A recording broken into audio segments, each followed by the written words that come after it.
అకాల వర్షాలు అన్నదాతను ఆగం చేస్తున్నాయి. కళ్ళల్లో వేసిన ధాన్యం కుప్పలు తడిచి ముద్దవుతున్న పరిస్థితి. కొనుగోలు లేక కొనుగోలు ఆలస్యం కావడంతో తీవ్ర ఇబ్బందులు పడుతున్నారు.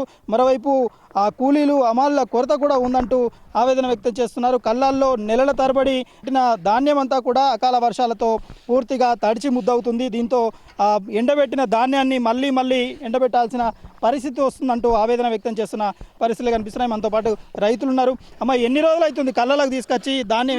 15 రోజులు అవుతుంది. 15 రోజుల వస్తుంది. వీడికి ఇది వరకు ఎవ్వరు రాలే. మీరు వచ్చారు చూస్తారు కానీ ఇప్పుడు చూడు రీళ్ళు ఎట్లున్నాయి. అమ్ముకోమంటున్నాం, కొంటా అంటున్నాం, అమ్ముతాం. లేకపోతే అగ్గిపుల్ల గీకో లేకపోతే ఈ వరదకు పోసిపోతాం.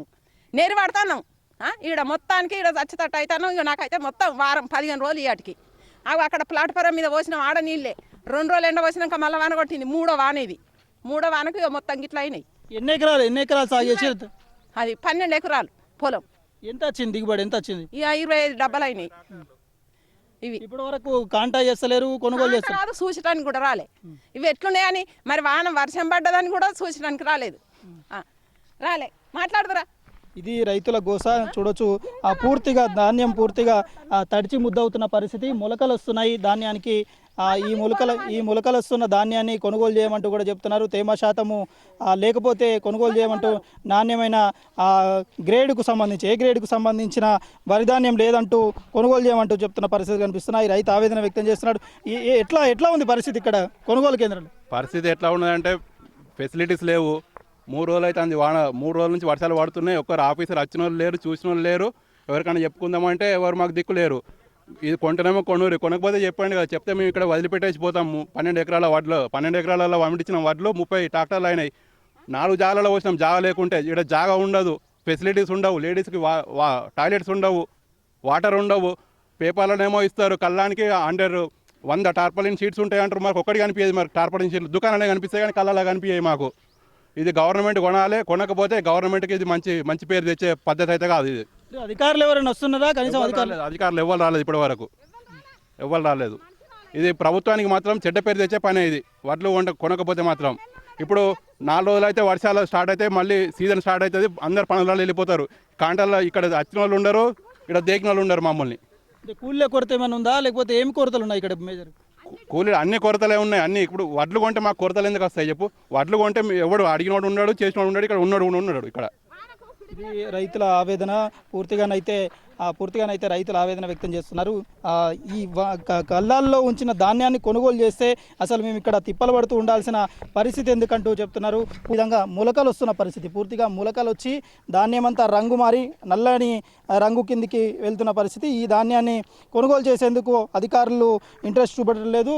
మరోవైపు లారీలకు సంబంధించి గన్ని బ్యాగుల కొరత వేధిస్తుంది. గన్ని బ్యాగులకు సంబంధించి గన్ని బ్యాగులు బార్గానికి సంబంధించిన బ్యాగులు ఇవ్వట్లేదంటూ కూడా చెప్తున్నారు. ఇటు కూలీలు ఇబ్బంది పడుతున్నారు. పూర్తిగానైతే లారీల కొరత కూడా ఉంది. లారీల కొరత కూడా దాని కారణంగా ఇబ్బందులు ఎదురవుతున్న పరిస్థితి. ఎన్ని రోజుల నుంచి ఇక్కడ కాంటా చేస్తురే? ఏంది ఇప్పుడు పరిస్థితి ఎట్లా ఉంది? ఇది 10 రోజులు అవుతుంది కాంటా. తీసుకుపోతలేరు అంటే ఇబ్బంది ఏముంటుంది?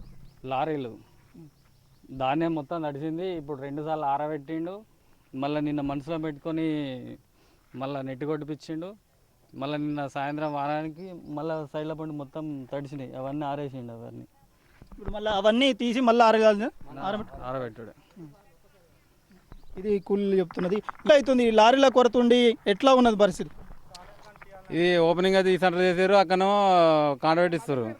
అక్కడ ఇది ఊతుకూరు సెంటర్ కింద ఇది వచ్చింది. అన్నో జోకుదారు ఇక్కడ 3000 బారాన్ ఉంటే ఇక్కడ విడతలేరు. 500 బారాన్ అయితే మొన్న ఇంత వేసుకపోయారు. 2 బారాను.